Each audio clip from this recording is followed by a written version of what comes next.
Now, Fire Emblem Three Houses has been out for a few months now, at least, and, well, I did actually have a review pretty much set to go for this there a while back after I finished my first playthrough of the game.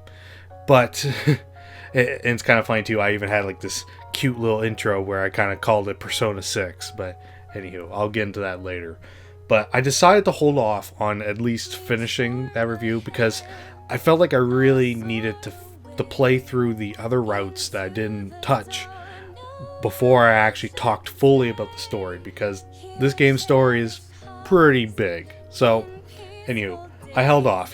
And since then, the game has been getting praise all over the place. It's been fantastic. It even won the Game Awards for the Best Strategy Game of the Year, and even got the Player's Choice Awards for that game as well. So that's fantastic. Good for everyone there. It's awesome. But how well does it stack with the rest of the games in the Fire Emblem series? Well, that's what we're here to discuss today. So, without wasting any time, let's dive right in and take a look at Fire Emblem Three Houses.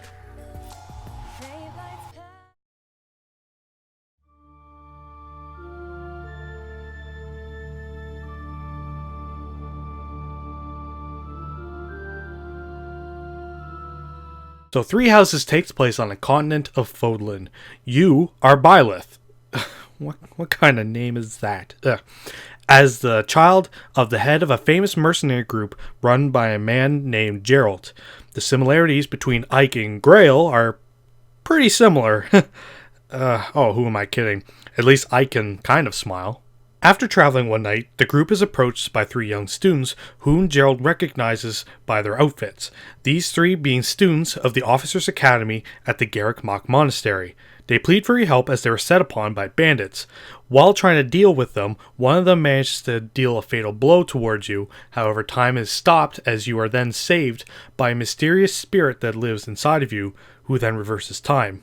You eventually then dispatch of the bandits, and as everyone reconvenes, one of the knights, of whom they claim to be Knights of Seros, approaches and recognizes Gerald as a former knight whom disbanded some time ago. He insists that everyone accompanies them back to the monastery, and they make their way there. Byleth comes to be acquainted with the three students who turn out to be the house leaders of the academy and also represent the future faces of royalty of their respective regions in Fodlan. Edelgard the Black Eagles, next Empress of the Adrestian Empire, Dimitri of the Blue Lions, next King of the Kingdom of Fargus, and Claude of the Golden Deer, the grandson of the current Duke of the Leicester Alliance. Due to your apparent latent combat abilities and secret advanced teaching degree, you get to choose one of the houses to oversee and teach as the new professor as you uncover the secrets of Fodlan and its current political state, as well as figure out some secrets about yourself. Now that, ladies and gentlemen, is all I can really talk about with the plot that correlates with each of the different routes that you would play through. Sure, with pretty much every route, the first half of the game is about the same, minus a few differences in opinions from the different characters and the houses that you play around with. But the fact still remains that in one cartridge, you essentially have kind of four different routes that you play through, and that's awesome. But a lot of people like to make that out as like, oh man, it's a fantastic point. It's great for the series to finally start doing this. But you have to remember that Fates did the same thing once you bought all the DLC maps. They had three different routes in that, and for about the same price, if not slightly cheaper than Three Houses. But no one likes to talk about Fates, and in my case, I like to think that Three Houses is way better, and that's for one thing, and that's the characters. Each and every student, faculty member, religious leader, and all the sort are all given plenty of development and relevance to the main plot, even if you haven't recruited them or whatever, since the game gives plenty of chances to interact with them thanks to the exploration of the monastery in between chapters. This is where much of the comparisons to Persona come into play. You have a set amount of time to run around interacting with students and teachers, hearing their thoughts on the events at hand, even if they aren't in your class. By interacting with them, you can also give them items that you collect throughout the monastery to raise their happiness and morale. You can give them just basic gifts, or you can give them more important items that you find. Now, You can try to be perceptive and try and properly deduce who would want each item, but there's really no penalty with trying to give someone an item, so you'll hear a lot of this.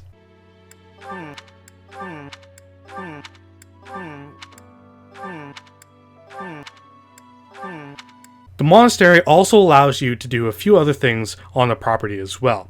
You can go shopping, though you can do that on the main menus as well. You can do some gardening or some fishing to gain items and such, cook food to provide stat boosts and raise morale. You can sing at the church to raise your faith, and after gaining enough renown, you can improve the quality of the god and goddesses statues, granting better stat growth. As well, you can undergo training from the faculty to get better stats, as well as from the students in the second half of the game, but more on that a little bit later. It will always be beneficial to at least explore the monastery at least once per month to experience all the fresh dialogue and new opportunities for improvement with your students, and you will find that time seems to disappear pretty dang quick when putting in full investment to these intermission sequences, and certainly not in a bad way, since with everything you do, you feel like you're always improving. You use all those skills that you learned at the monastery, all that training and such, you take all that into combat, which kind of feels somewhat similar to Shadow of Valentia. If there is a weapon triangle, you don't really feel it, as now it just feels like everything's based more on a unit's pure stats rather than their class, which means a whole lot more with how expansive the class customization actually is. Well, sorta. If you have the proper proficiency with a weapon or skill, with some exceptions, you can take a certification to become any class you want for a specific character. Although, while each class specializes in one aspect, you can mix and match weaponry to however you see fit, which is fantastic, but with some small caveats. Firstly, not every class can use magic. Somewhat obvious, however, I had an Ignots that had some really high magic early on, but I wanted him to keep his primary skills as an archer. But unless you use a magic bow, you can't utilize any of his magic that he learns. Every class can use all weaponry though, so having a primary magic user with a physical backup is certainly way more possible. Second is that outside of a few master classes, you can't have magic-based horse or flying-based units. No troubadours, no falcon knights with the ability to heal, and it's kind of a letdown. Like I said, you do get some horsebound ones eventually, but they take quite a bit to get to if you aren't 100% focused on that unit, since they need to be level 30 before even being able to undergo the master class rankings. But yeah, level 30, that's pretty high for a Fire Emblem game, and unlike others, levels aren't based on what a starting class is.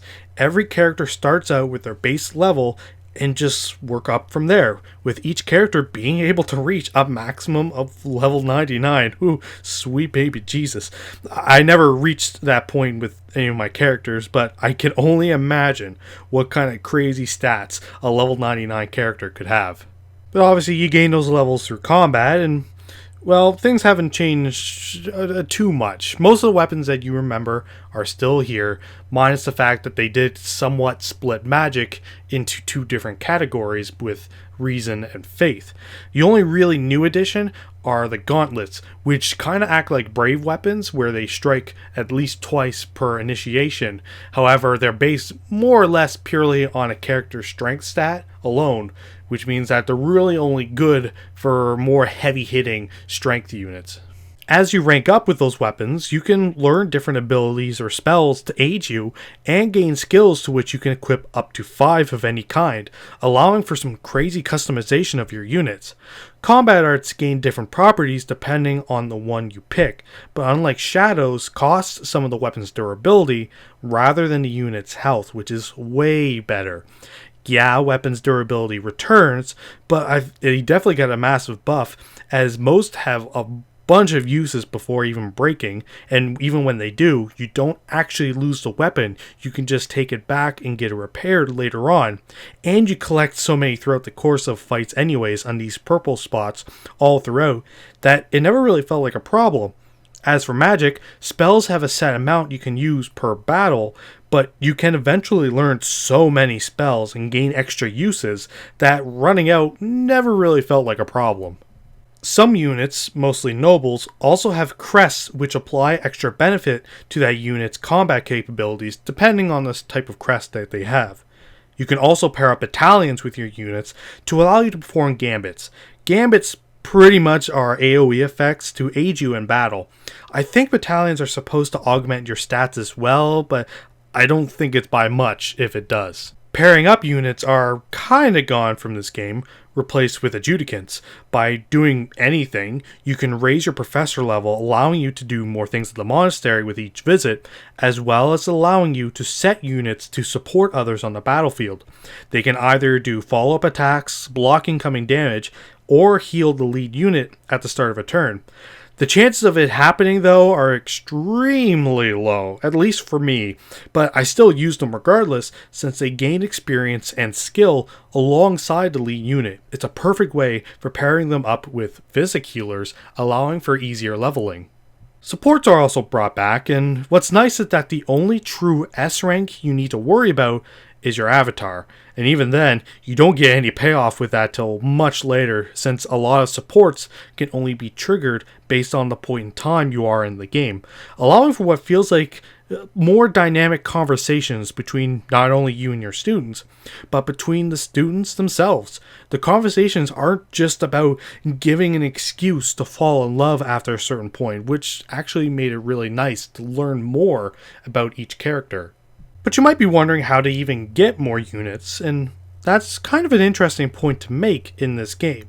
This game starts off with one of the highest pools of units at your immediate disposal, but if you don't put any more effort than that, you could potentially not recruit anyone else, though that would be pretty hard to do. As you grow more proficiency with your skills, students from other houses might become tempted to join your class, to which you can either recruit or deny their inclusion, with the only exception being the other lords and some of their retainers. On a first playthrough, don't expect to recruit everyone. Getting every required skill to their appropriate point can be a real pain in the butt to do. Another method is to also raise their support with a specific unit to B rank, to which they themselves will try to join your class. You can sort of cheese it by giving the student like everything under the sun, but again, that's a lot of investment that you'll have to put in order to even do that method. What kind of sucks is that there's no beast type unit to recruit, which kind of stinks. The game somewhat hints at someone being that, but it never comes to fruition, which really sucks. With that being said, though, there is a new unit to fight against in these large beast battles. These fights, at first glance, are very intimidating. Beasts have a butt ton of health that needs to be chipped away multiple times before fully destroying the monster. They counterattack at all range, and they gain a whole bunch of skills as you keep chipping away at them. They also have multiple hit points that have shields on each spot that reduce damage taken. And after a turn, they will charge up a powerful AoE attack that can almost obliterate any unit. Early on, they're a problem. However, once your units gain appropriate strength and you use teamwork, they are massive chumps, especially if they can keep out of the monster's attack range. You pair up Lysithea with Thyrsis, and she can go around pretty much nuking everything she wants. Monsters are a neat idea, but after a certain while, I just kind of wish they were slightly more imposing. But enough of how this game plays, mostly because that's pretty much everything without discussing, like, everything. But anywho, let's discuss some other stuff. Firstly, the game's graphics are pretty good, and the character designs are top notch. Combat animations are fun and flashy, though I wish there was just a little bit more individuality to each of the units. Echoes had a unique kill animation for each unit regardless of the class that they were, which was really neat to look at, but that's gone here. When selecting a unit, they kind of do a small thing on their own, but I mostly played fully zoomed out, so I never really got the full enjoyment out of it. And this game's music, it's fantastic. Three Houses' main theme, The Edge of Dawn, is a wonderful tune, and a rendition of it is used as the battle music for the first half of the game, and it beats out Road Taken from Fates and Truth, Hope, and Despair from Sacred Stones as my favorite battle music. It is just so dang good.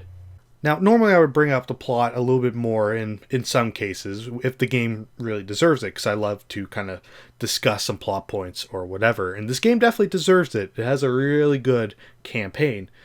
But the fact of the matter is that this game, this game's story is so much better experiencing fresh, on your own, like, absolutely. The game's campaign is so powerful with its message, whether you think it might be a little bit forced or not. But the fact of the matter is, it's still entertaining at the very least. But I guess the one thing I will say, though, that I did really kind of enjoy with the campaign is that it's not a matter of having one just solitary story from the perspective of your different lords that you're following.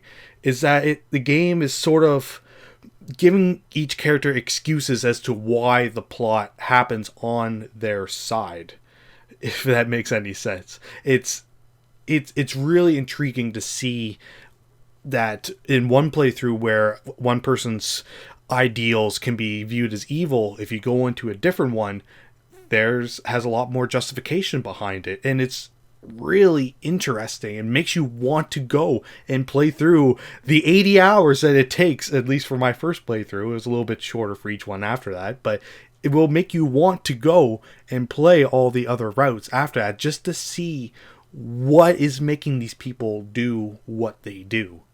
I bring it up, however, because you will beat the game at some point, and when you do, you unlock New Game Plus, which in this game's case allows you to spend renown on skill proficiencies and shortcuts through already unlocked supports with other units, pretty much all but ensuring that every subsequent playthrough you can recruit as many characters as you like, all the while being able to play the game however you want to play it. Or you can just leave it be and play through naturally again. All up to you. And I love having the options like that. This is, without a doubt, my favorite Fire Emblem game of the series. What with its huge, expansive story, the art style, the music, the gameplay, everything about this game is fantastic. And ends up being, at this current time, my favorite Nintendo Switch game too, which is kind of a big honor, I think, at least. No, it's just, I love when games can just enthrall me from start to finish. And you know a game's doing something right when it completely kills my sleep cycle and makes me stay up until like 3 o'clock in the morning to figure out what's going to happen next, even though I'm supposed to work at 7 in the next day. Oh, those are some tired mornings, but they were very, very well worth it. But anywho, thank you all so much for watching. If you like what you saw, you can click right up here to check out some of my other videos that I've done. Or, if you really feel like it, you can click right up here to subscribe. And until next time, guys, I will see you all later.